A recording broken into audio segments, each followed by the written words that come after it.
자, 드디어 2022년도 얼마 남지 않았습니다. 여러분의 한 해는 어떠셨나요? 저는 여러분의 많은 관심과 응원 속에서 2022년도를 상당히 의미 있게 마감을 하고 있습니다.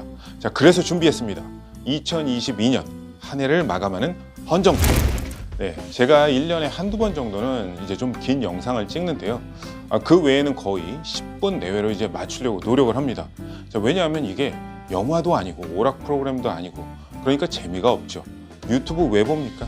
재밌잖아요. 이제 빠져들고. 그런데 숫자와 정보 그래프만 가지고 계속 얘기하다 보면 보시는 분들도 지루하죠. 그래서 가급적 쉽고 재밌고 유익하게 만들려고 노력을 합니다. 자, 그런데 오늘은 아니에요. 좀 딱딱할 수 있어요. 하지만 여러분의 걱정, 여러분의 우려, 여러분의 궁금증을 하나에 다 담아봤습니다. 자, 오늘 영상은요, 무조건 봐야 돼요. 만약에 지금 저녁을 준비한다? 그럼 그냥 오늘은 테이크아웃 하세요. 이건 무조건 봐야 하는 영상이에요. 자, 토론토 부동산 1도 몰라요. 이거 하나만 들으세요. 완전 속성 쪽집게 확실하게 현재의 상황과 다가올 2023년도의 부동산 시장을 예측해 드리겠습니다. 자, 그리고 여러분은 반복해서 보시면서 결정을 하셔야 해요. 내가 뭘 해야 할지를 말이죠. 한 번만 보지 마세요. 두세 번 계속 보세요. 제 채널을 구독하고 있지 않으시면 지금 바로 여기에 밑에 누르셔갖고 구독하세요. 자, 오늘 영상 여러 번 듣고 보다 보면 여러분도 전문가처럼 박식한 지식을 가지게 될 겁니다. 제가 약속합니다. 관심을 가지고 보셔야 하는 몇 가지가 있는데요. 지금 부동산 시장의 공급에 어떤 변화가 있느냐 하는 것입니다. 자, 높은 금리로 인해서 그 수요가 줄었습니다. 그런데 높은 금리 때문에 공급도, 서플라이도 줄었어요. 자, 콘도 개발 업체들도 런칭을 뒤로 미루고 있어요. 여러분 그런 거 느끼지 않으세요? 분양 콘도가 예전만큼 많은 프로젝트가 나오지 않고 있어요. 왜일까요? 네, 투자자들의 수요도 줄었죠. 이 부분은 뒤에서 좀 더 얘기할 거고요. 높은 금리 때문에 건설 비용이 상승했기 때문입니다. 다시 말하면 콘도 개발사들이 팔고 남아야 장사를 할 거 아니에요. 사업성이 타당치 않다고 보는 거예요.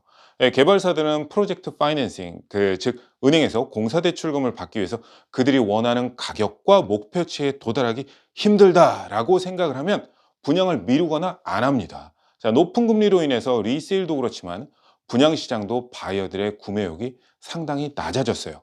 자, 이런 영향으로 7월 달 금리 인상 이후에 만여 채의 유닛이 마켓에 이제 출시가 연기될 거라는 이제 기사들이 나왔었죠. 2022년 초에 그 올 한 해 GTA에는 3만 5천여 채 분양 콘도가 나올 걸로 예상을 했었는데 연초 시작하면서 16,000채가 나왔지요. 그리고 금리의 영향으로 앞으로 만여 채 정도만 더 나올 듯하다는 이제 그 연구 그 리포트가 이제 리서치 기관인 어바네이션에서 나왔었는데요. 여러분 분양 콘도는 바로 되는 것이 아니죠. 한 5년은 기다려야 나오는 거죠. 이렇게 분양이 적게 되거나 안 되면 4, 5년 후에 시장에 그 완공되는 유닛이 그만큼 줄어들게 된다는 것입니다. 임대용 아파트도 보면요. 건설이 요구되는 수준에도 미치지 못할 정도로 이제 상당히 줄어들고 있습니다. 작년 대비해서 70%는 줄었습니다. 2021년 시작할 때에는 물론 요구되는 시장 수준에 미치지는 못했지만 견조한 모습으로 이어지고 있었는데 역시 금리 인상으로 인해서 렌탈 아파트의 건설도 주거용 콘도 개발과 마찬가지로 줄었습니다.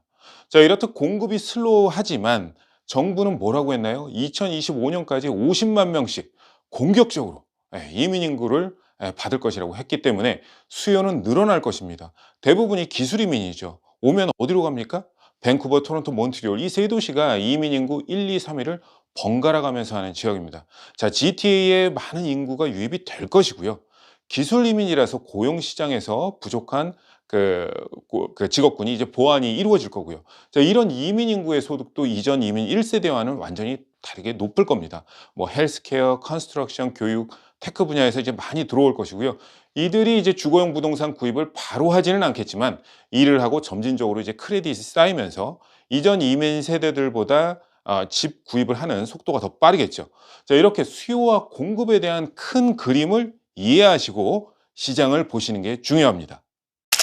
1970년 이래 최고의 인플레이션, 이게 올 한 해의 화두였죠. 금리를 급속도로 끌어올렸습니다. 최근 인플레이션 수치가 8.21%에서 이제 다시 내려오고 있습니다. 그래도 여전히 높죠. 캐나다 연방은행은 금리를 몇 차례 올려왔는데 연초만큼 부동산 가격의 하방 압력이 크지 않다는 것을 알기 시작했습니다. 자, 그래서 은행의 금리 인상이 시간이 지나면서 어느 정도 작용을 했다고 보고 있습니다. 자, 거의 마지막 단계의 인상 정도쯤 도달했다고 보고 있는 것이죠. 금리 인상이 시작될 때 어느 정도 되겠지 하고 예상들을 했었지만 결국 우리의 예상을 뛰어넘어서 4.25%까지 왔죠. 자, 연방은행도 뉴트럴 레이트를 목표로 하는 이제 금리가 2.5% 정도라고 말했죠. 이 금리가 이제 경제 성장을 저해하거나 방해하지 않는 수준의 금리이기 때문에 이렇게 말한 건데요. 그래서 의도하는 바는 인플레이션을 내년 연말까지 약 3% 정도로 낮추고 2024년 말까지 2%대로 낮추는 것을 이제 목표로 하고 있습니다. 자, 그렇죠. 그런데 이게 시간이 걸립니다. 금리를 올렸다고 다음 달에 바로 인플레이션이 낮아지는 것이 아니죠. 연방은행은 이제 본인들의 시스템으로 예측을 하고 있기 때문에 인플레이션이 낮아지려면 약 18개월 이상은 걸릴 것으로 보고 있는 것입니다. 자, 하지만 연방은행은 충분히 긴축 정책을 해왔다고 하면서 이번 12월 금리 인상 발표문에서 어느 정도 자신감을 보였죠. 그리고 인상을 잠시 중단할 수도 있다고 했습니다. 자, 그러면서 인상된 금리가 그들이 의도하는 방향대로 시장 경제에 영향을 주는 것을 이제 기다릴 수 있다고 했고요. 또 금리를 더 올릴지 말지는 이제 수요와 공급 등 여러 상황들을 봐가면서 결정할 거라고 했죠. 자, 이전 금리 인상 때 발표문과는 전혀 다른 톤이었어요. 예전 금리 인상 발표문에서는 금리를 계속 올려야 한다고 했었는데 이번엔 좀 달랐어요. 자, 이번 금리 인상은 그 발표문과 함께 금리의 긍정적인 사인이라고 봅니다. 그래서 제가 이제 지난 영상에서도 몇몇 영상에서도 이제 끝났다, 뭐 거의 다 왔다라고 얘기했던 것이 바로 이런 이유 때문이고요. 자, 앞으로 큰 금리 인상은 없어 보이고요. 많은 사람들이 이제 금리가 어느 수준에 머물까 보면서 마켓에서 잠시 나와서 이제 지금은 기다리고 있는 상황이죠. 인플레이션 상황을 G7 국가들과 이제 함께 보면요. 캐나다가 이제 금리를 1990년대 초반처럼 이제 급격하게 올려서 미국보다 조금 높았는데 얼마 전 미국이 금리 인상을 하면서 캐나다와 거의 비슷한 수준이죠. 다른 국가들에 비해서 빠르게 높여왔기 때문에 인플레이션의 고비를 다른 나라보다 빠르게 넘어와서 연방은행은 이제 더 이상 급격한 금리 인상으로 시장에 충격을 주는 것보다 여태껏 인상된 금리가 시장에 어떻게 작용하는지 지켜보는 쪽으로 자세를 잡아가고 있고, 그리고 실거주나 구매자나 이제 투자자들도 상황을 지켜보면서 기다리는 방향으로 많이 돌아섰죠. 나노스 블룸버그 그 리서치 기관에서 이제 발표한 위클리 자료에 따르면요. 개인 상황을 볼까요? 여기 보시면 금리가 오르니까 상황이 안 좋아질 것 같다라는 의견이 좀 우세했고요. 아무래도 모기지 금리 등 이제 부채 상황 등의 그 영향을 받겠죠. 자, 그리고 캐나다 경제를 보는 견해는 경제 상황이 더 안 좋아질 것 같다는 의견이 상당히 많이 차지하고 있는 걸 볼 수 있습니다. 거의 3분의 2를 차지하고 있는데요. 이런 것들이 이제 소비자 구매 심리에 영향을 미치게 되죠. 자, 현 경제 상황에서 소비자 심리 지수가 낮아지고 소득 수준과 일자리도 감소한다면 무언가를 큰 금액을 주고 사야 하는 부동산의 그 매매에 있어서 소비자의 심리는 더 떨어질 겁니다. 자, 그래서 약 40%의 사람들이 향후 6개월간 그 부동산의 가격이 떨어질 거라고 이제 생각한다고 응답을 했는데요. 자, 이런 의견들이 소비자 심리에 더욱 직격탄을 날리죠. 이게 이제 심리적인 건데요. 경제 변동이 있을 때 이 메커니즘을 보면 파이낸셜 마켓이 먼저 안정화되고 성장하면서 이것이 실물 경제를 통해서 작용을 하고 소비자 구매 심리에도 이제 그 구매 심리도 이제 회복하게 되죠. 자, 지금 이제 보기 시작하고 있어요, 우리가. 최근 에쿼티 마켓을 보면 나아지고 있는 것을 보고 있는데요. 채권 수익률도 낮아지고 있습니다. 자, 이것이 이제 안정화를 보기 시작하는 첫 단계인 거죠. 그러면서 이것은 이제 하우징 마켓에서도 나타나게 되죠. 변화에는 좀 시간이 걸립니다. 자, 우리는 지금 그 과정을 뚫고 이제 나오고 있다고 보시면 될 것 같습니다. 2023년을 지나면서 주택 가격을 감당할 수 있는 능력인 affordability, 여전히 영향을 받을 것으로 봅니다. 자, 조금씩 긍정적인 신호가 보인다고 해서 2023년에 팬데믹 전 수준으로 바로 돌아갈 리는 없습니다.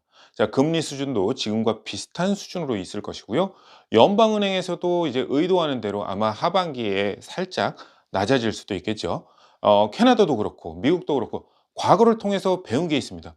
긴축 정책을 너무 일찍 제거해 버리면 인플레이션이 다시 치고 올라온다는 것이죠.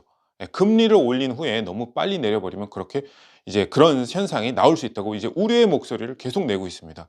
자, 그래서 제 생각에는 현재 금리를 2023년 한 해 동안은 어느 정도 유지를 하지 않겠나 예상을 합니다. 자, 그 얘기는 뭡니까?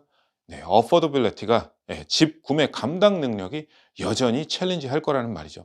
집을 구입하는 것이 여전히 만만치 않을 것이다라는 말입니다. 네.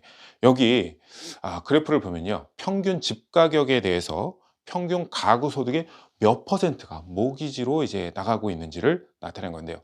지금 그 당장 마켓에 나가서 우리가 집을 사서 소득의 몇 퍼센트가 현재 모기지 금리로 해서 납부되고 있는지를 나타낸 겁니다. 자, 물론 개인의 이제 소득에 따라서 다르고 여러 상황에 따라서 다르겠죠. 그런 건 배제하고 평균으로만 본 수치를 그래프로 한 것입니다. 자, 1980년도부터 40년간의 이제 그래프를 보면요. 지금의 상황은 거의 기록적인 수치를 보여주고 있어요. 자, 금리가 두 자리 숫자였던 1990년도 초보다도 더 높은 그 납입 수치죠. 그 수치를 보여주고 있습니다. 자, 소득 대비해서 더 많이 이제 모기지로 지출이 된다는 거죠. 그렇다고 이것이 이제 부동산 시장의 붕괴나 폭락을 한다는 말은 아니고요. 다만 이런 현상 때문에 부동산 시장이 예전에 비해서 액티브하지 않을 것이다란 말이죠. 그래서 이제 2023년도의 그 거래 수준도 인컴 수준이 높은 금리에 어느 정도 적응이 될 때까지 거래량은 평균 장기 수세선에서 이제 밑도는 모습을 보여줄 것이라고 예상을 합니다. 자, 공급이 늘어나면서 부동산 가격이 이제 추락할 것이다라고 의견을 내시는 분들도 계시는데요. 모기지 연장이나 리뉴얼을 아직 하지 않으신 분들은 리뉴얼을 할 때쯤이면 완전히 다른 상황을 경험하게 될 겁니다. 자, 2%대에서 4에서 5%대까지 되는 상황을 접하게 될 텐데요. 그러면서 여기서 이제 어쩔 수 없이 팔 수밖에 없는 상황이 오는 가구도 있을 거예요. 그래서 그런 집들이 시장에 이제 마구 쏟아지면서 부동산 거래가 활발하지 않은 현 상황에서 공급이 이제 늘어날 것이고 결국은 집 가격이 지금보다는 더 떨어지게 된다는 말인데요. 저는 여기에 동의하지는 않습니다. 자, 일정 부분 그런 상황을 볼 수는 있을 거예요. 자연스러운 현상이죠. 경제가 둔화되고 일자리를 찾지 못해 실업률이 올라가고 그리고 실업률 상승 때문에 모기지 연체율도 올라가고요. 이런 것들이 자연스러운 현상인데 여기 이제 모기지 연체 상황을 우리가 그래프에서 보시면요. 온타리오주는요. 모기지 연체율이 캐나다에서 제일 낮은 지역입니다. 0.06%예요. 금리가 두 자리 숫자였고 급여 대비 모기지 상환 금액이 비슷했던 이제 90년대를 보면 모기지 연체 수준이 3개월 이상 수준이었고 연체율이 지금의 10배 수준이었습니다. 그때를 보면 모기지 금리도 오르고 실업률도 올라 있는 것을 볼 수 있어요. 그때 보면은 그런데 지금 보면 어때요? 팬데믹 직후에 실업률이 확 치솟았다가 낮아졌죠. 그리고 연체율도 낮고요. 자, 금리가 올라가고 부채 상환에 압박을 받는 것은 자연스러운 현상이죠. 자, 어느 정도 힘든 가구들이 나올 겁니다. 그래서 어쩔 수 없이 팔아야 하는 매물이 나온다 하더라도 이런 강한 경제 펀더멘털 때문에 시장 가격에 큰 영향을 줄 걸로 보지는 않습니다. 지난 5년간에 어떤 모기지를 선택했는지 이제 캐나다에서 그 모기지 종류에 대한 컴포지션을 보면요. 약 70% 정도가 픽스드 모기지입니다. 자, 고정 모기지예요. 평균 금리가 3% 미만이죠. 캐나다 인구의 4분의 3이 픽스드 모기지이고 3% 미만이라는 말이에요. 자, 그래서 금리 인상이 캐나다 가구에 엄청난 충격을 가져올 거라고 보여지지는 않습니다. 자, 변동금리를 가진 가구도 새롭게 모기지 쇼핑을 하고 있고요. 캐나다 통계청의 그 투표에 참여한 오늘날 모기지를 가지고 있는 대부분의 사람들이 인상된 모기지에 영향을 받지 않고 있다고 말했습니다. 자, historically low borrowing cost죠. 즉, 아주 낮은 저금리의 고정금리를 이미 가지고 있기 때문이죠. 자, 캐나다 가구가 가지고 있는 평균 모기지 금리가 보면 3.3%입니다. 연초에 2.3%보다 올랐죠. 그래도 여전히 낮은 금리 수준이에요. 자, 그런데 이게 계속 올라갈 거예요. 왜냐하면 계속적으로 사람들이 모기지를 이제 본인들이 했던 수준보다 높은 금리로 리뉴얼 할 거니까요. 자, 그런데 이 70%를 차지하고 있는 고정 모기지를 이제 선택한 가정에서 모두 똑같이 한 시점에서 금리를 리뉴하지는 않죠. 몇 년간 이제 시간을 두고 점차적으로 할 거고요. 자, 그렇기 때문에 마켓에 충격을 주지 않을 겁니다. 또 그때가 돼서 모기지를 다른 상품으로 하는 등 여러 옵션들이 있을 수 있죠. 부채를 다시 리스트럭처 할 수 있으니까요. 그러면서 이제 그 금리에 또 적응을 해 나가겠죠. 자, 캐나다인들은요. 집을 어떻게 해서든지 가지고 있으려고 합니다. 자, 이런 상황에서 내 집을 내놓는다는 것은 정말 어쩔 수 없는 시점에서 마지막 나의 것을 이제 포기하는 것이라고 생각을 해요. 자, 완전히 경제 위기 속에서 이제 그렇게 된다면 모르겠지만 지금은 그 정도는 아니라고 봅니다. 지금 뭐 그 트리거 레이트나 높은 금리가 이제 영향을 주고 있지만, 자, 우리가 대출을 받을 때 무엇을 했나요? 지난 몇 년 전부터 이제 모기지 스트레스 테스트를 받고 있죠. 물론 많은 사람들이 불평 불만을 합니다. 그런데 돌이켜 보면 꽤 괜찮은 아이디어였죠. 주거용 부동산 구매자가 향후 이자율이 오를 경우 원리금 상환 능력이 있는지를 판단하기 위한 테스트였죠. 자, 테스트 기준금리를 5.25% 또는 대출금리에 추가 2%를 더해서 모기지 심사를 했었는데요. 지금 와서 보면 지금의 상황을 미리 준비한 거나 마찬가지인 셈입니다. 자, 모기지 금리가 실은 스트레스 테스트 레이트보다 더 높았었어요. 자, 그런데 이런 그 모기지 테스트 때문에였는지 이제 시장에서 자, 그런 현재의 모기지 레이트이 핸들이 될 만한 수준이라는 것을 보여주고 있습니다. 5%에서 6%의 금리가 금리 문제가 이제 집 구입에 있어서 그렇게 우려하는 만큼 큰 문제가 되지 않다는 것을 보여주고 있습니다. 자, 미디어에서는 경기 침체에 들어서고 이렇게 큰 폭으로 금리가 오르면 경제가 둔화되고 마이너스 경제 성장과 이제 고용 둔화가 된다고 하죠. 뉴스에서는 일정 어느 섹터에서는 이제 정리 해고가 되고 있다는 소식도 들리고요. 자, 경제가 둔화되면서 리세션으로 간다고 예상들을 하지만 부동산 시장이 실은 이런 시기에 실제로 성적이 더 좋았다는 거 알고 계신가요? 자, 표에서 보면 3년이라는 기간으로 회색은 리세션에 들어가기 직전, 파란색은 리세션, 그리고 하얀색은 리세션 직후의 가격 변동률입니다. 자, 리세션 때에는 90년대 초반을 제외하고 잘 성장을 했습니다. 90년대 초 시장은 경제와 부동산이 매우 우울한 시기였죠. 금리가 두 자리 숫자였고요. 소비자 물가 지수도 한 16% 정도, 서비스 분야도 26% 정도씩 이제 오르는 등 인플레이션이 지금과는 상황이 매우 달랐습니다. 자, 그런데 보시면 경기 침체 돌입 직전에 거의 100%의 가격 상승률을 보여줬다가 조정을 보는데 고작 20% 정도입니다. 자, 지난 40년 동안 각기 다른 경기 침체 중에서 유일하게 하락한 때였어요, 이게. 자, 그런데 나머지 리세션을 보면 경기 둔화가 되면서 면 이제 어떻게 하죠? 예, 부양하기 위해서 금리를 낮추죠. 그래서 부동산 시장이 잘 돌아가게 하면서 이제 성장을 유발하는데요. 그래서 부동산 시장이 그래서 보합세를 계속적으로 유지할 거라고 보지는 않습니다. 지금과 같은 수준에서 잠시 머물면서 2023년을 지나서 2024년으로 들어서고 연방은행의 목표 금리 수준에 가까워지면서 성장은 계속적으로 이루어질 걸로 봅니다. 리세션이라고요? 글쎄요. 너무 걱정하지 마세요. 이렇게 데이터가 보여주잖아요. 정부가 상당히 적극적으로 이민 인구를 받는다고 했죠. 이미 시작되었어요. 영주권을 받고 들어오는 이민자들의 입국을 지난 12개월간 GTA를 보면 16만여 명이 됩니다. 예, 상당한 숫자죠. 지난 과거를 보면 거의 10만 정도였는데 이제 6만이 더 늘었어요. 60% 정도의 이제 인구가 증가한 거죠. 대부분의 이민자들이 처음부터 집을 사는 건 아니죠. 렌트로 시작을 하다가 결정을 하죠. 지금도 이 이민자들의 유입이 기록적인 수준인데 향후 몇 년간 더 적극적으로 이민 인구를 받는다고 하니 인구가 늘어날 테고, 그와 동시에 공급도 그렇게 받쳐줄 수 없다면 주거용 부동산 시장의 가격은 계속 상승할 수밖에는 이제 없습니다.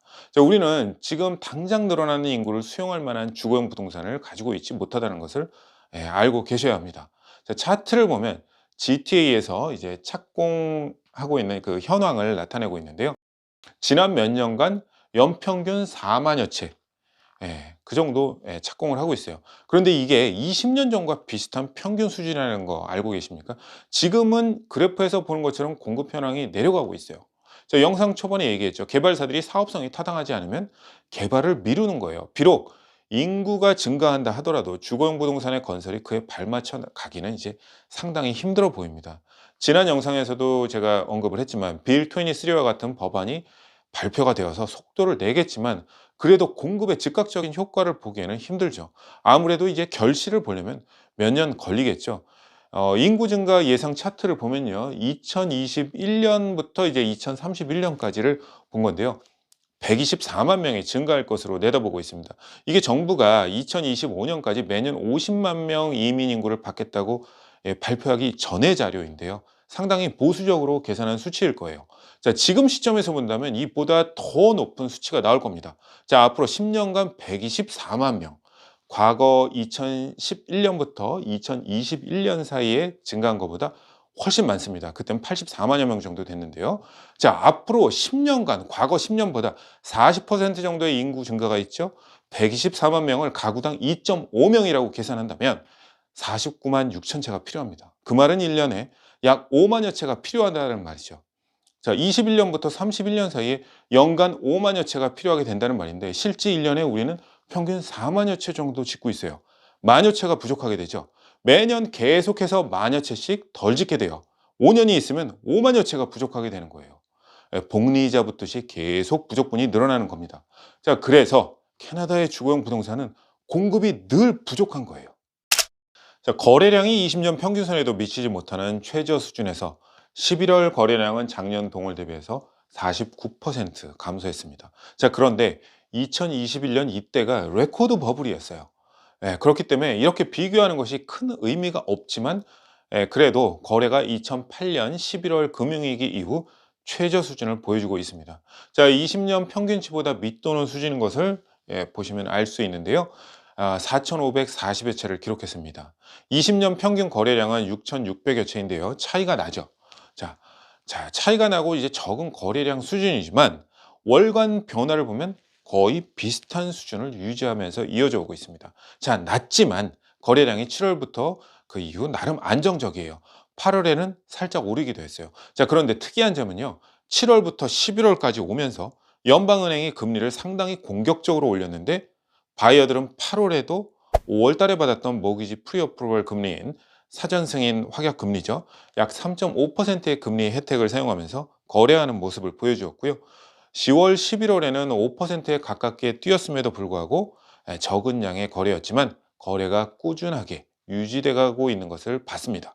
자, 무조건 시장에 충격이 가해지면 초기에 증상이 나타납니다. 자, 우리가 2월에서 3월 달 가면서 이제 금리 인상을 했으니까 바로 거래량에서 바로 영향을 받잖아요. 자, 소비자들의 구매 심리에 바로 나타나는 겁니다. 자, 하지만 시간이 지나면서 어떻게 돼요? 적응을 합니다. 자, 높은 금리에 익숙해져 가면서 거래 수준이 일정하게 자리 잡혀가고 있는 것을 볼 수 있습니다. 자, 11월부터 과거 12개월간의 거래량을 한번 살펴보면요. 2012년부터 보면 작년에는 평균을 상당히 벗어나는 것을 볼 수 있는데요. 자, 어디서 일시적으로 폭등하는지가 이제 보이죠. 그래프에서. 자, 오버슈팅이 된 부분이 있죠. 자, 이런 게 나오면은 어떻게 됩니까? 반드시 그 뒤에 균형을 찾아가면서 조정을 받게 됩니다. 자, 인구가 갑자기 늘었다거나 금리가 최저금리일 경우에 이렇게 나올 수 있죠. 10년 장기 추세선을 보면요. 약 10만여 채 정도의 거래량을 보여줍니다.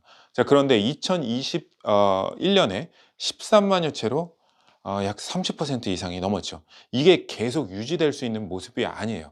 지금은 이제 2017년도와 2018년도처럼 거래량이 비슷하게 내려오고 있죠.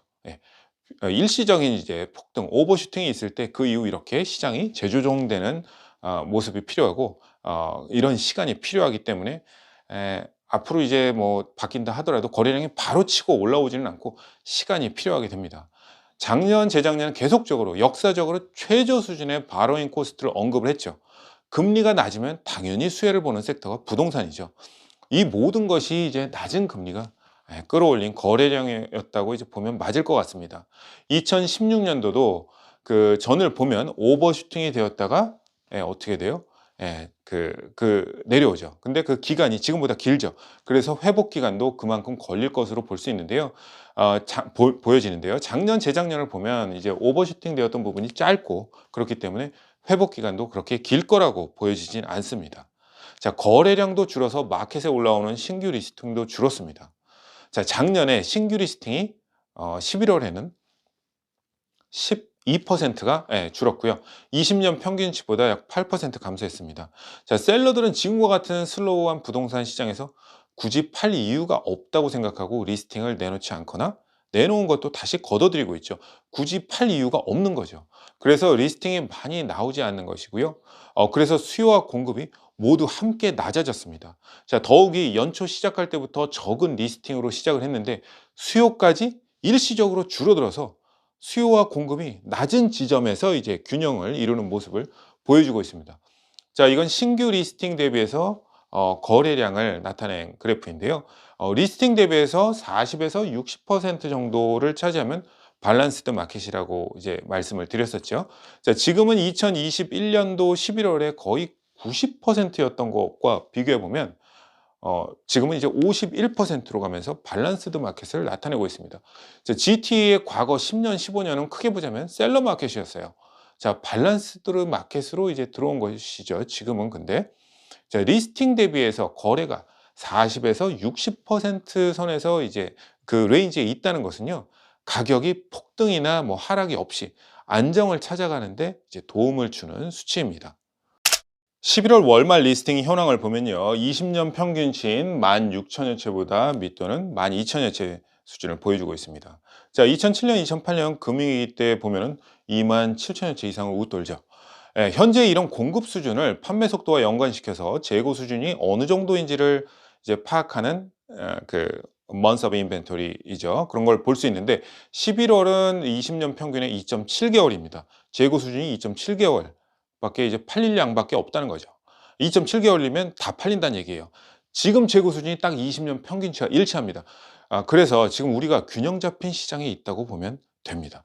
자, 가격이 2월의 정점에서 상당히 떨어져 있는 것은 사실입니다. 19%의 하락이죠. 작년 12월에서 올 2월까지 그 짧은 시간에 거의 가격이 20%가 상승을 합니다.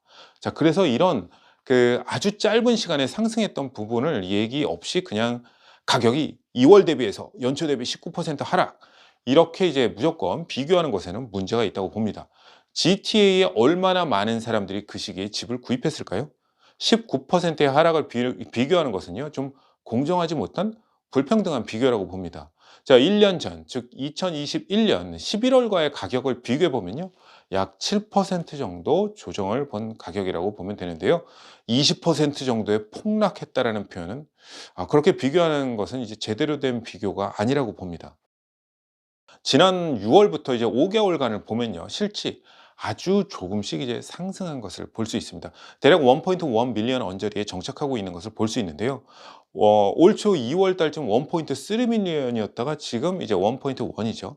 팬데믹 기간 중에 가격이 폭등했다면 조정은 필수죠. 결국 장기 추세선에 맞춰지려고 하는 모습이 보입니다. 자, 2017년에도 그랬죠. 가격이 장기 추세선보다 20여 퍼센트 오버슈팅 하니까 바로 다음에 조정 구간이 따라옵니다. 지금도 이런 추세는 비슷하다고 봅니다. 이미 자이언트 스텝의 금리 인상으로 인해서 최악의 모습은 지나갔다고 보고요. 가격에서 더 이상의 하방 압력은 없을 것으로 봅니다. 2021년도는 20년 평균 거래 가격선을 그 이탈한 모습을 보여주었는데요. 약 22% 정도 상승했죠. 20년 평균 거래 가격 상승률은 제가 예전에도 계속 말씀드렸지만 7%입니다. 자, 이렇게 평균선을 이탈하면 조정을 받게 되는 모습을 보게 됩니다. 이게 지금 우리가 겪는 것이고요. 만약 현재 이 가격대가, 즉 4, 5개월간의 그 스테디한 가격대가 이제 계속 유지가 쭉 되어 온다면 내년 2월 달은 올해 2월 달과 비교시 엄청난 그 가격 하락이라고 막 여기저기서 기사들이 나올 겁니다. 반드시 내년 초에 이런 기사 나옵니다. 그래서 이런 건 좀 거르고 들으셔야 한다고 생각을 합니다. 자, 이 상승 구간이 상당히 짧은 구간에서 나온 것이기 때문에 지난 4, 5개월부터 비슷한 평균가가 이제 계속 유지되면서 이제 안정된 그 가격이 계속 이어진다면 내년 여름을 지나면서 네거티브가 아닌 작년과 비교시 포지티브한 가격 상승을 기대해 볼 만도 할 것 같습니다. 즉 올 7월과 비교시에서 이제 2023년 7월은 조금 더 올라가 있을 거고요. 8월도 좀 더 올라갈 거고 말이죠. 자, 그러면서 플러스 상승률로 이제 바뀌는 거죠. 자, 여기 보면요. 평균 구입 그 가격 대비 모기지 납입 금액을 나타낸 것인데요. 2월에 비해서 25%가 상승을 했습니다. 자, 이렇게 이런 상승 때문에 이제 바잉이 좀 챌린징하게 되죠. 자, 같은 금액을 빌려도 2월보다 25%를 더 이제 납부를 해야 하니까요. 자, 그렇기 때문에 부동산의 가격 상승이 내년에 바로 뭐 일어날 거라고 그렇게 보지는 않습니다. 자, 많은 것이 이제 모기지 납부 여력과 이제 부채 비율 상승 등과 이제 연관이 있죠. 자, 대출 금리가 4에서 5%에서는 예전처럼의 뭐 가격 상승을 기대하기는 힘들어 보입니다. 자, 그래서 평균 가격의 장기 추세선에서 어느 정도 밑도는 수준을 유지할 걸로 보이고요. 자, 그런데 한 가지 변한 것이 있어요.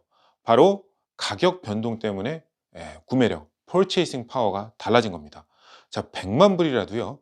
100만 불 가지고 살 수 있는 것이 달라졌어요. 자, 한 예를 들면 싱글 패밀리 홈으로 가장 폭발적인 상승이 있었던 것 중 한 곳이 이제 듀럼 지역이었죠. 저렴한 옵션으로 토론토 외곽 지역임에도 불구하고 듀럼 지역은 작년 한 해 뭐 엄청난 폭발적인 이제 가격 상승을 보였습니다. 자, 팬데믹으로 도시를 벗어나서 선택할 수 있는 지역 중에 한 곳이었습니다. 자, 그래서 이것이 짧은 시간에 가격 상승을 이제 상당히 이제 가격을 올려놨는데요. 자, 여기를 보면 이제 윗비 지역이에요. 자, 윗비 지역에 3월 달에 방갈로 3베드 2베스 1밀리언 정도의 거래가 되었습니다. 그런데요, 같은 지역, 같은 스트릿에 7월에 보면요, 2층 집이죠. 2스토리 디태치드 4베드 4베스. 그런데 이게 가격에 같은 가격에 거래가 됩니다. 아주 다른 프로퍼티인데 말이죠. 자, 모기지 레이시오 올라간다 하더라도 구매력에 변화가 생긴 겁니다. 자, 바로 이 부분이 준비된 바이어들에게 지금의 시장이 기회라고 보는 것이고요. 이런 기회가 실은 많은 바이어들을 시장으로 유도하고 있습니다. 지난 1년간 GTA의 주거용 부동산 거래 현황 중에서 콘도 가격을 보면요, 다른 부동산 타입과 비교시 안정화되고 있는 것을 이제 볼 수 있습니다. 자, 5년간 가격 변동폭을 보면 단독주택이 40% 정도 이제 평균 가격이 상승한 걸 볼 수 있고요. 콘도도 37% 정도 거의 비슷한 상승률을 보여줍니다. 세미와 타운하우스가 42% 정도로 이제 5년간 가장 많은 가격 상승폭을 보여주네요. 네. 가격 조정에서는요, 905 지역의 단독주택에서 가장 많이 이제 나타나고 있습니다.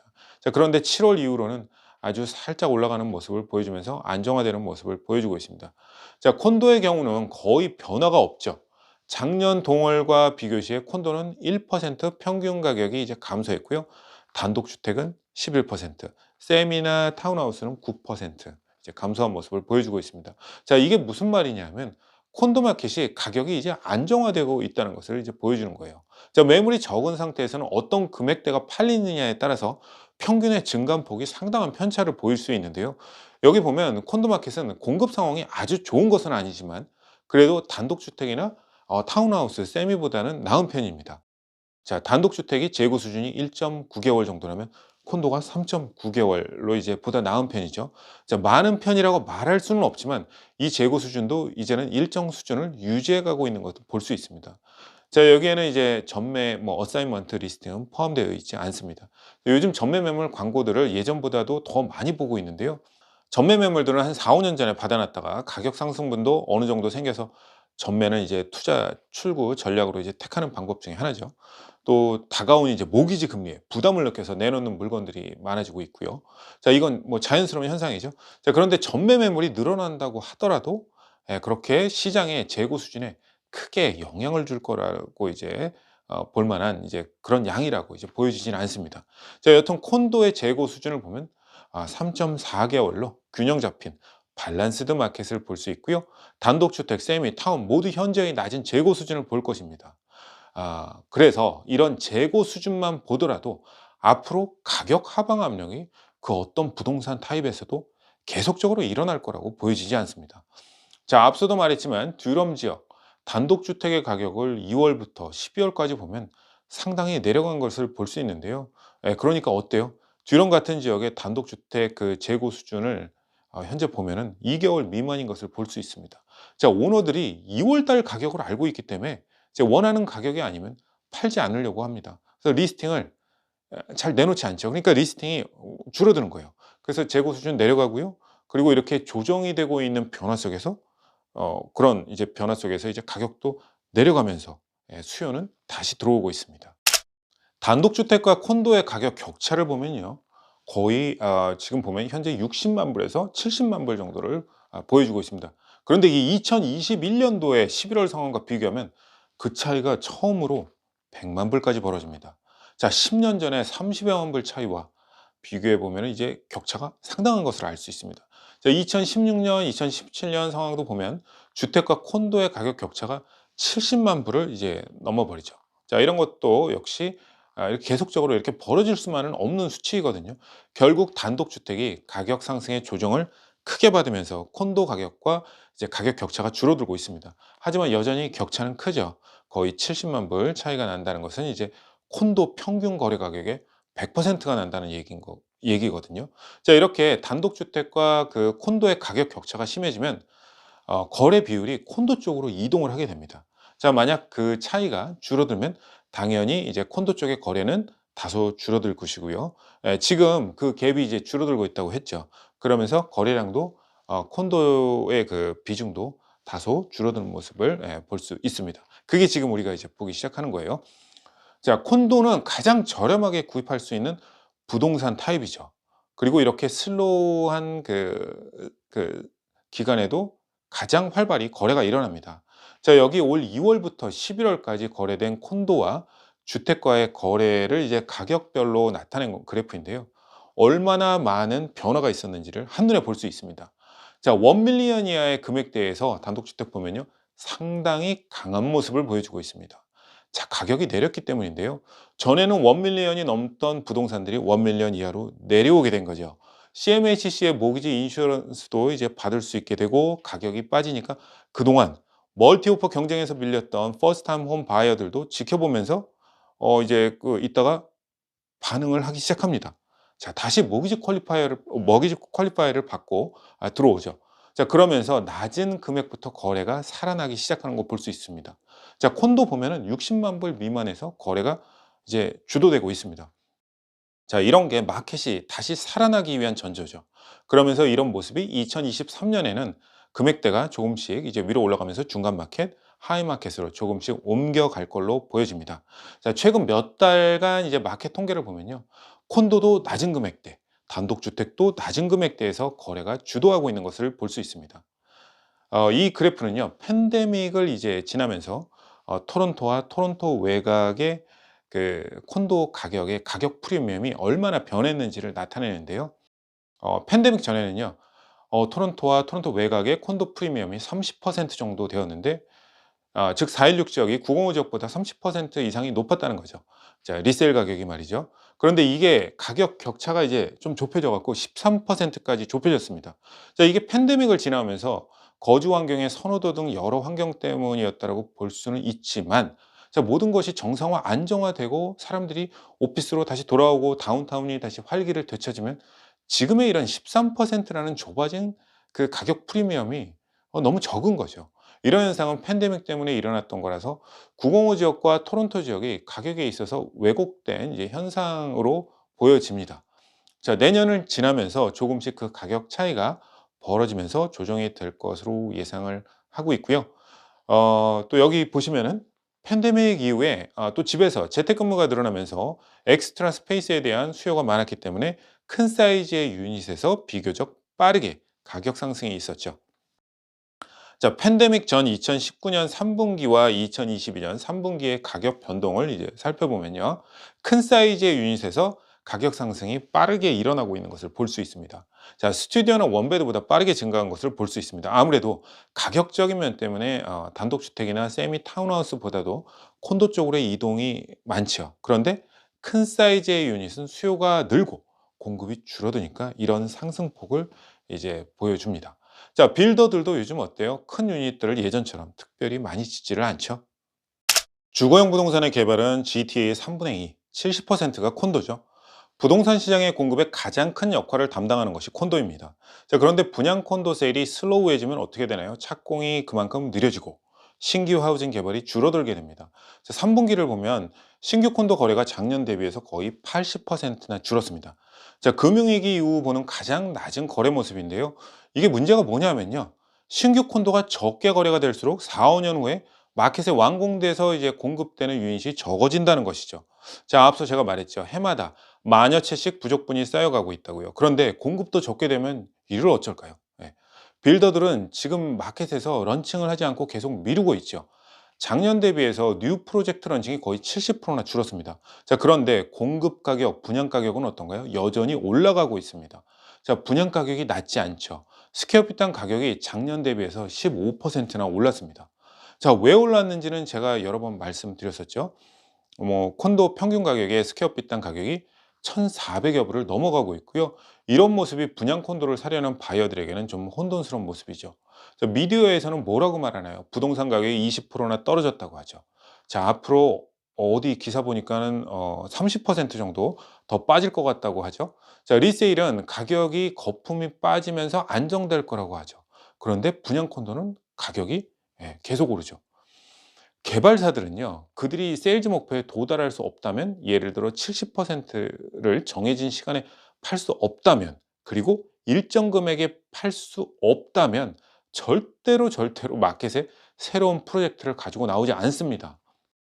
왜냐하면요, 개발 비용이 전보다 훨씬 높기 때문이죠. 여기에는 뭐 하드 코스트, 소프트 코스트에서 뭐 땅값, 자재비, 그리고 인건비, 개발 분담금 뭐 이런 것들이 등등이 포함이 되죠. 이런 비용들이 모두 다 올라가고 있어요. 그래서 분양 콘도의 가격이 낮게 조정이 되고 있지 않는 겁니다. 그리고 분양 가격이 내려가지 않는 이유 또 하나는요, 재고 물량이 지금 시장에 재고 물량이 적어요. 자, 인벤토리 수준이 작년 대비해 갖고 약 3%나 줄었기 때문이에요. 이제 팔 물건도 줄었는데 어떻게 가격이 내려갈 수 있겠어요? 시장 전반에 걸쳐 공급 수준이 상당히 낮다라는 것은 이제 모두 아는 사실이죠. 이렇듯 신규 콘도에서도 같은 모습을 보여주고 있습니다. 자, 여기저기 주변에 둘러보면 막 크레인이 올라가고 수백 수천 세대의 유닛들이 건설 중인 것을 볼 수 있지만, 실제로는요, 구입 가능한 유닛들이 적다는 겁니다. 자, 체감하는 가격이 높아서도 그렇지만 구입할 수 있는 신규 콘도가 적어졌기 때문에, 여기 표에서 보면 작년 3분기와는 완전히 다른 거래량을 볼 수 있습니다. 거래량이 급락을 했습니다. 예. 그런데 GTA 전체 분양 콘도의 시장 흡수율을 보면요, 이것도 26% 정도입니다. 자, 거래가 이제 되는데, 이게 평균 통계입니다, 이거는. 자, 요즘 마켓 상황에서 실거주자나 투자자들도 주저주저 하고 있기 때문에 이런 모습이 보이지만, 이 26%의 시장 흡수율이 전 지역 이제 부동산 시장에서 똑같지는 않고요. 그보다 훨씬 높은 흡수율을 보여주는 것도 있습니다. 이제 다운타운의 영스트릿에 인접한 에잇엘름의 경우는 이제 몇 주 전에 이제 손님들 이제 계약을 도와드리러 갔었을 때도 개발사 측은 거의 80% 정도 거래가 되었다고 하고요. 포마 같은 곳은 프로젝트도 가격이 이제 상당히 높은 편이죠. 그런데 이제 프로젝트 파이낸싱을 받을 수 있는 목표치를 달성했다고 합니다. 자, 이미 70% 이상을 넘어선 거죠. 스퀘어핏당 1,800여 불, 2,000불을 넘어가도, 그리고 가격이 계속 올라가도 수요가 여전히 있는 곳들이죠. 예. 되는 곳은 됩니다. 그래서 항상.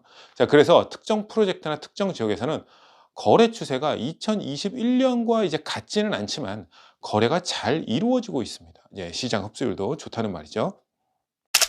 자, 분양을 하고 있는, 앞으로 분양할 프로젝트의 거래가 적게 이루어지면 질수록 공사 시작이 슬로우 다운, 지연이 됩니다. 자, 아마도 내년 중반쯤 되면 이런 현상을 볼 수 있을 텐데요. 보통 사전 분양과 공사 시작의 차이가 1년 정도 갭이 있죠. 따라서 토론토에서 공사 시작이 줄어들면서 개발사들은 공사를 해야 하는 데 드는 가격 상승에 대한 압박감에서 좀 자유로워질 거예요. 시간이 이제 뒤로 밀려날 테니까요. 자, 그럼 어떻게 돼요? 공사가 줄어들면 자재 가격이 지금과 같이 이제 높은 상태로 유지되지 않을 거고요. 자, 트레이더나 컨트랙터들도 가격을 인상해서 개발사 측에 요구하지 않을 겁니다. 자, 그런데 지금은 모두 바쁘죠. 최근 10만여 채의 유닛들이 언더 컨스트럭션, 공사 중에 있습니다.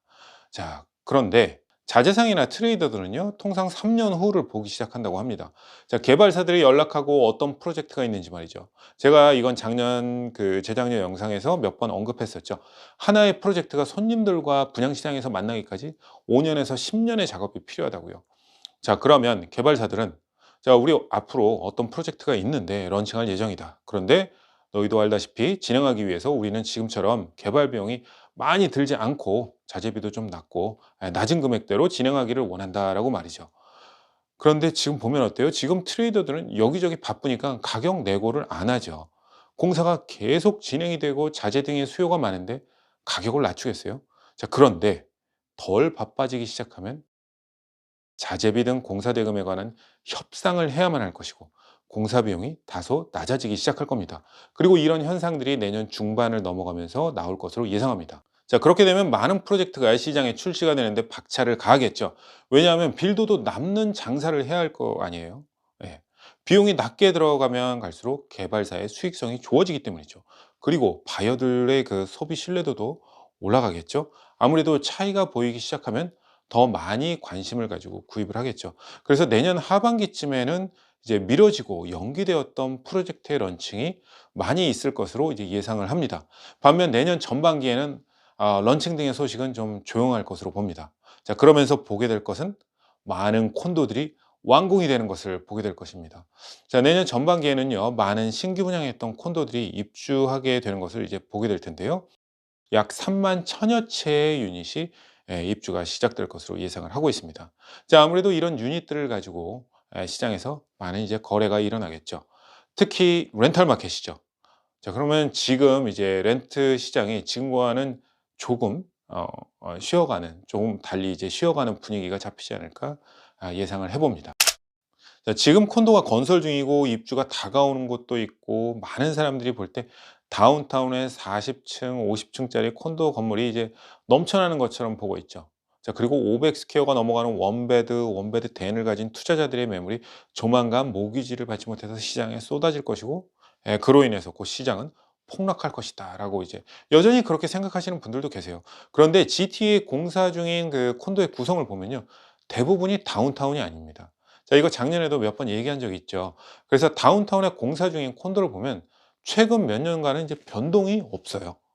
플랫이에요. 점점 905 지역으로 이동하고 있습니다. 자, 개발사들도 토론토 외곽 지역의 프로젝트를 투자자에게 좀 더 저렴하게 공급할 수 있으니까 낮은 금액을 앞세워서 마케팅을 합니다. 그런데 이것도 이제 그렇게 낮은 가격은 아니죠. 여튼 지금 보면 상당히 많은 프로젝트가 토론토보다 외곽에서 공사 중에 있습니다. 자, 그래서 향후 몇 년간 완공될 그 콘도는 다운타운의 4, 50층의 콘도가 아니라 토론토 외곽에서 많이 보여질 겁니다. 자, 905 지역에서 많은 투자자들이 구입한 유닛들도 렌탈 공급이 현저히 낮은 지역들이었습니다. 그래서 이곳에서 완공이 되는 많은 유닛들도 렌트 공급에 많은 도움을 줄 것이고요. 또 그런 것을 아시는 분들은 905 지역의 렌트 수요가 앞으로 있을 만한 곳에 저렴한 가격으로 분양 콘도를 구입하시죠. 자, 그런 곳이 궁금하시면 여러분 어떻게 하셔야 해요? 제게 아래로 연락 주시면 됩니다. 자, 여러분 분양 콘도의 구입을 방해하는 요소가 뭐라고 생각하시나요? 대출금리요? 바로 분양 콘도와 리세일 콘도의 가격 격차입니다. 자, 분양 콘도의 스퀘어피트당 가격과 3년 미만 리세일 콘도의 가격을 비교한 그래프인데요. 33%의 차이를 보여주고 있습니다. 자, 그래서 투자자들이 과연 33%만큼 높은 금액을 주고 지금과 같은 상황에서 어그레시브하게 분양 콘도를 구입하겠냐는 겁니다. 자, 시장 흡수율도 높지 않고 금리도 높고 캐시플로우도 수익성도 관련된 현금, 그쵸? 현금 흐름이죠. 그렇게 좋은 숫자를 보여주지 않는 것도 한 몫을 하죠. 자, 그래서 제가 지난 영상에서 몇 번씩 얘기 드렸죠. 현금을 들고 계신 분들 다운타운 리셀 콘도 구입하시라고 계속 말씀드리고 있죠. 투자자들은 밸류가 있는 곳을 봅니다. 예. 분양 콘도하고 리셀 콘도의 가격 격차도 이제 커지고 있고, 현재 분양 콘도의 가격으로 수익률이 좋은 현금 흐름을 만들기 점점 힘들어지고 있는 것은 사실이죠. 그래서 투자자들은 투자 대비 수익률이 보다 좋은 조건으로 되어 있는 쪽으로 눈을 돌리게 되기 때문에 거래되는 구성을 보면 그래프에서 보시면 대부분 스퀘어핏당 1200불 미만에서 가장 많은 거래가 이루어지고 있습니다. 자, 아무래도 토론토 외곽 지역이 되겠죠. 스퀘어핏당 1200여 불의 그 분양 콘도에서 거래가 인기가 있다 보니까는 그래프에서 보시는 것처럼 GTA 서쪽에서 분양 콘도 거래가 늘고 있는데요. 미시사가 홀튼 리전, 해밀턴 지역에서 거래가 상당히 많이 일어나고 있는 걸 볼 수 있습니다. 자, 투자자들도 이런 가격적인 장점 때문에 이 지역에서 구매를 했고요. 일부 지역은 스퀘어피당 1200불이거나 그 미만에서 이제 거래가 형성되고 있는 것도 볼 수 있습니다. 자, 렌탈 마켓이 강한 모습을 보여주고 있기 때문에 투자자들이 관심이 높고 다시 한번 구입의 기회를 노리고 기다리고 있습니다. 지난 몇 개월간 렌트 시세가 이제 보합을 유지하는 듯 보이지만 이 보합세를 유지하는 정도가 높은 수준에서 유지가 되고 있다는 거죠. 예. 현재 렌트 시세를 작년과 비교해 보면 17% 정도 높습니다. 자, 팬데믹 직후 콘도의 렌트 가격과 지금을 비교하면 30% 정도가 올랐다고 하면 이제 그건 제대로 된 비교가 아니죠. 자, 그런데 17%는 그렇게 높은 편은 아니에요. 실제 현재 콘도 렌트 마켓은 3년 전에 비해서 약 15% 정도 높습니다. 자, 팬데믹 직전보다 15%가 높다고 볼 수 있죠. 그래프를 보면요. 그럼 1년에 5%씩 올랐다고 말할 수 있어요. 장기 추세선과 부합하고 있는 거예요. 지금 렌트 시장이 엄청 올랐다, 이렇다, 뭐 저렇다 말들이 많죠. 하지만 결국 장기 추세선, 그 궤도에 맞춰서 정상적인 성장을 하고 있는 것입니다. 지난 5년간 1년에 5% 정도씩 올랐다. 그러니까 앞으로도 그 정도를 예상해 볼 수 있다라고 이제 생각들을 많이 하겠죠. 그러니까 이런 걸 아시는 이제 투자자분들은 시장을 보면 GTA 시장이 어떤가요? 공실률이 낮고 렌트 시장도 이제 정상대로 상승 유지되고, 그러니까 관심이 많은 거예요. 비록 여름 이후 한참 달아올랐다가 지금은 잠시 휴지 상태를 유지하고 있지만, 장기적으로 봤을 때 렌트 시장은 향후 몇 년간 이제 진행될 그 이민 인구 유입과 함께 더욱 성장할 것으로 보입니다. 자, 그래프에서 보면 콘도를 보유하는 것이 렌트를 하는 것보다 비용이 이제 훨씬 더 많이 지출되고 있는 것을 보여주고 있는데요. 자, 그래서 수요가 렌탈 마켓으로 이동한 것을 이제 알 수 있습니다. 자, 가장 큰 이슈가 뭐였죠? 금리 인상이죠. 금리가 오르면서 이런 수요의 이동은 더 커졌어요. 비단 그 어학 연수생이나 뭐 대학 재학 중인 이제 유학생들이 다시 가을 학기에 수업을 듣기 위해서 들어온 것도 렌트 수요를 높였지만 말이죠. 이외에 또 뭐가 있었나요? 집을 사지 않는 사람들이 렌트로 몰리면서 렌트 수요를 더 끌어올렸습니다. 표에서 보면 콘도를 보유하는 데 드는 비용이 거의 800여 불에 육박합니다. 그 차이가 상당히 커진 것을 볼 수 있습니다. 자, 이런 요소들이 렌트 수요를 계속 밀어올리고 있는 것이죠. 자, 실은 이런 이제 가격적인 그 어드밴티지 때문에 포텐셜 바이어들이 이제 렌트를 선택하고 있는 것도 사실이고요.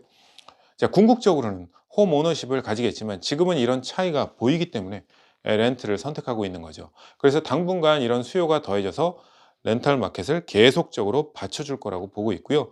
내년쯤이면 가격이 안정화되고 보유와 렌트의 비용 격차가 이제 조금씩 줄어들면서 퍼스트 타임 홈 바잉 거래도 조금씩 늘어날 걸로 보고 있습니다.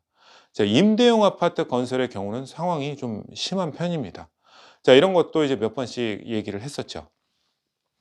여태까지 그래도 이제 임대용 아파트의 공사가 견조한 상태를 보여주고 있었는데, 지난 1, 2분기 동안 거의 새로운 렌탈 아파트의 공사를 하지 않고 있어요. 정지 상태예요. 렌탈 마켓이 이제 정부의 이민 인구 유입과 함께 이제 장기적으로 보면 그렇게 공급이 충분하지가 않은 거예요. 자, 그런데 이런 상황이 벌어지는 것이 지난 3년간 주거용 그 아파트라든지 뭐 임대용 아파트나 콘도 등의 이제 건설 비용이 42% 정도 뛰었습니다. 경제적으로 수지 타산이 맞지 않는 거죠. 그러니까 개발업자들이 남는 게 줄어드니까 진행을 하지 않는 그런 상황이 펼쳐지는 겁니다. 통계청 자료에 의하면 GTA에서 홈 오너십은 20년간 가장 낮은 수치를 보여주고 있는데요. 2011년과 2021년 10년간 내 집을 보유하는 비율, 그리고 렌트나 임대용 아파트에 거주하는 비율이 얼마나 증감이 있는지를 보여주는 차트입니다. 보면은요, 홈 오너십은 8% 미만 증가를 했고요. 렌트는 26% 증가를 했습니다. 자, 렌트 수요가 26% 증가하면서 늘어나는데 임대용 아파트의 공급은 5% 미만으로 이제 렌트 수요와 공급의 격차가 심해지고 있죠. 여기서 더 심각한 것은요, 과연 임대용 아파트가 시장에 나오는데 이제 얼마나 걸리느냐죠. 시에 서류를 이제 접수해서 건물이 지어지기까지 100 months, 약 8년이 넘는 시간입니다. 뭐 그 사이 금리와 이제 건설 비용 상승이 또 다른 이제 새로운 개발의 발목을 잡겠죠. 자, 우리가 공급에 대해서 말을 많이 하죠. 그리고 이번에 빌 23에서도 또 한번 빠른 진행, 빠른 공급에 대해서도 언급을 했었죠. 그래도 이게 갑자기 이런 상황이 급진전돼 갖고 바뀌진 않습니다. 40년 전이나 지금이나 역시 많은 시간이 필요한 건 마찬가지예요. 또 여러 인력 부족 등 다른 이슈들도 있겠죠. 그래서 불행히도 2023년도 계속적으로 수요는 많아지면서 공급이 받쳐주지 못하는 환경이 지속될 것입니다. 자, 2022년도를 정리하자면요, 금리 인상과 가격 하방 압력은 거의 끝났다고 보고요. 그리고 지금은 안정화 단계에 들어서고 있지만 2023년에 빠른 상승 변화를 보기는 힘들 겁니다. 자, 우리가 과거 3년 전을 돌아보면 상당히 낮은 금리에서 시작했다는 것을 잊으면 안 됩니다. 자, 그렇기 때문에 어느 정도 안정된 금리 수준으로 되면서 내년에는 아주 천천히 고개를 드는 마켓을 보게 될 것입니다. 자, 2023년 초에는 올 초의 고점과 대비해서 20에서 25% 정도의 가격 조정이 되었다라는 얘기가 나오면서 이제 많이 내려간 평균 가격을 보실 텐데요. 실제 그렇다 하더라도 그 금액대는 팬데믹 전보다 여전히 높은 10% 높다는 것을 아셔야 합니다. 자, 그럼 머리끼 사글에 이제 보시고 우와, 더 떨어지는구나 라고 생각하시면 안 돼요. 기사 머리글보다 한 수 위에서 시장을 보셔야 합니다. 자, GT 주거용 부동산 시장은 현재 예상 유입 인구 대비해서 낮은 공급 수준과 낮은 실업률, 높은 인컴 등으로 인해서 계속 견조한 모습을 유지할 것으로 보고요. 분양 프로젝트는 마켓 상황이 전과 같지 않아도 역시 선호도 높은 로케이션에서의 분양 프로젝트는 올해처럼 활발히 거래가 잘 될 것으로 보입니다. 자, 단기적으로는 높은 개발 비용, 투자자들의 저조한 관심, 높은 가격대의 재고 물량 등으로 새로운 분양 콘도의 런칭이 슬로우해지겠지만 완공을 앞두면서 가격이 상당히 낮아진 전매 매물을 찾는 것도 좋은 방법이 될 수 있을 것 같습니다. 자, 분양가보다 낮게 나오는 전매 매물 요즘 심심치 않게 보고 있습니다. 렌트마켓도 제가 쭉 설명드린 것을 바탕으로 보면요, 큰 변동이 없이 꾸준한 상승을 이어질 것으로 보여지고 있습니다. 자, 오늘 이렇게 2022년을 여러 그래프를 가지고 부동산 시장을 살펴보고 2023년도를 잠시 예측해 봤는데요. 어떠셨나요? 유익한 시간이 되셨나요? 저는 개인적으로 부동산 시장을 바라보는 여러분의 시선이 좀 더 긍정적인 방향으로 봤으면 합니다. 자, 이제 2022년 한 해가 얼마 남지 않았습니다. 자, 한 해 정리 잘 하시길 바라고요. 조세팡 부동산에서는 여러분의 자산 증식에 도움이 될 수 있는 다양한 부동산 소식들을 전해드리고 있습니다. 자, 아직 구독 전이시면요, 오른쪽 구독 버튼을 눌러서 최신 마켓 소식과 분양 소식 등을 받아보시고요. 상담이 필요하신 가정에서는 아래로 연락 주시기 바랍니다. 올 한 해도 항상 응원해 주시고 격려해 주시고 시청해 주셔서 대단히 감사합니다. 메리 크리스마스!